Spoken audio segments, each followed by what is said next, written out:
C'est pour ça que Florentino Pérez va tout mettre sur Olise? On n'est juste pas prêt pour ça. Naja en plein délire vu que Fabrizio Romano vient de confirmer que Michael Olise est la superstar de Florentino Pérez. Il est littéralement prêt à enchérir 150 millions d'euros pour lui, étant prêt à faire de lui la plus grosse signature de l'histoire du Real Madrid niveau budget. Vous rappelant par-dessus que plusieurs sources ont confirmé que 150 millions c'est que l'offre de départ. Pour Florentino Pérez c'est très simple. Florentino Pérez prévoit de secouer l'équipe en recrutant Michael Olise. Il estime que le problème est que l'équilibre n'a pas d'ailier droit de classe mondiale pour assurer l'équilibre. Donc il veut tout mettre sur lui. Et pourtant on sait très bien que c'est un problème persistant chez le Real Madrid depuis très longtemps, depuis le départ de Gareth Bale. Cette équipe n'a jamais réussi à retrouver un vrai ailier droit percutant. Le pire dans tout ça, c'est qu'en attendant la guerre qu'on va mener contre le Bayern la semaine qui arrive, regardez ça. Le Real Madrid s'attaque maintenant à Matheus Fernandez. José Mourinho l'a personnellement demandé et le club veut donner à José ce qu'il veut comme depuis le départ. Comme depuis le départ, on voit tout.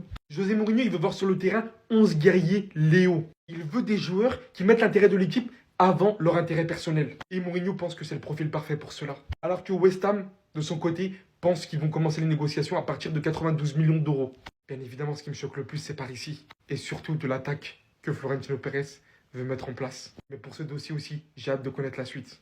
Le président du Real Madrid, Florentino Pérez, serait prêt à proposer plus de 150 millions d'euros Bayern Munich pour Michael Olise. Malgré le démenti, le Real Madrid fera une offre de 150 millions d'euros pour le joueur français du Bayern. On avait plutôt pensé au Portugais Neves ou Vitinha, mais ce serait plutôt Olise, vraiment la cible prioritaire du Real.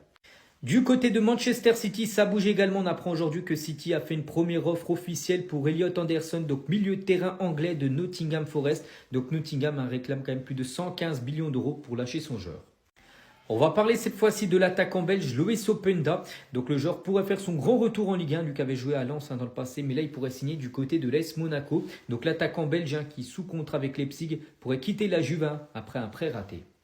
Et on finit aujourd'hui avec l'équipe italienne de Como qui jouera, n'oubliez pas, la saison prochaine, la Champions League pour la première fois de leur histoire. Bon bref, Como va tenter le coup pour Gonzalo Garcia, donc l'attaquant du Real Madrid. Donc le club veut essayer de recruter l'attaquant du Real Madrid, déjà ciblé par la Juventus Turin en janvier dernier.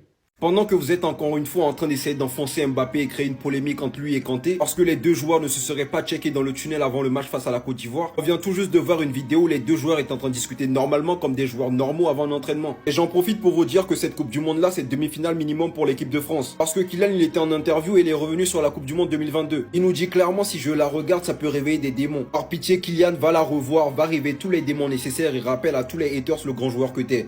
Il y a toujours quelque chose à faire dans le foot. Les gens sont très amnésiques, donc t'as peut-être tout gagné et le lendemain ils sont oubliés.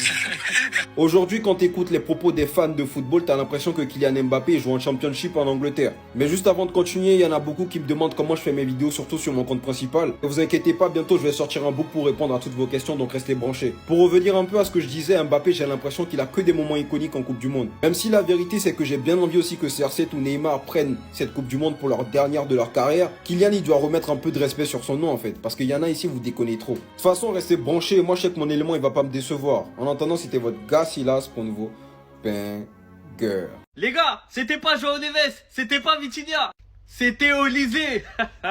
Pérez c'est un sacré menteur parce que hier lors de l'interview, il a dit c'est pas Olise, c'est pas Kane. Mais ça y est, c'est confirmé, les 150 millions d'euros, c'est pour Olise. Florentino Pérez veut Olise à tout prix.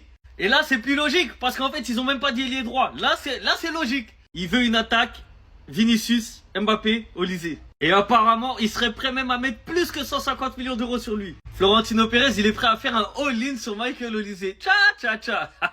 Franchement, ça aurait de la gueule, Olise au Real, ça aurait de la gueule. Maintenant, est-ce que le Bayern Munich, ils vont le laisser partir? Ça, c'est une autre question. Mais, je pense que le Bayern, ils peuvent le laisser partir, les gars. Si l'offre, elle leur convient, je pense qu'ils peuvent le laisser partir et eux, ils vont acheter un autre ailier. Et vas-y, vous savez déjà, en Allemagne, tous les ailiers que le Bayern y prennent, ils réussissent. Donc ils vont réussir à trouver un plan B à Olise. En tout cas, Pérez, il nous aura bien bluffé, parce que hier, il a dit, c'est pas Olise. Et là, aujourd'hui, ça sort, c'est Olise. Selon vous, Olise, il doit aller au Real ou pas? Ou bien il doit rester au Bayern Munich? Parce que lui, là, il va vendre du rêve au Bernabeu, Les gars, il leur a montré déjà avec le maillot du Bayern. Il est parti là-bas, ils ont vu la magie, ils ont vu le talent. Il est jeune, c'est un galactique, il joue la Ligue des Champions. Il peut faire rêver les gens. Après bon, Pérez il a abusé quand il a dit que c'est dans la même catégorie que les Zidane, etc. Oh là, il n'a pas encore ce niveau-là. Mais dans les joueurs d'aujourd'hui, il est dans les meilleurs. On va se dire la vérité, il est dans les meilleurs. C'est un potentiel ballon d'or. Donc les gars, vous validez ou pas Olysée au Real ou vous préférez qu'Olysée il reste au Bayern, pardon?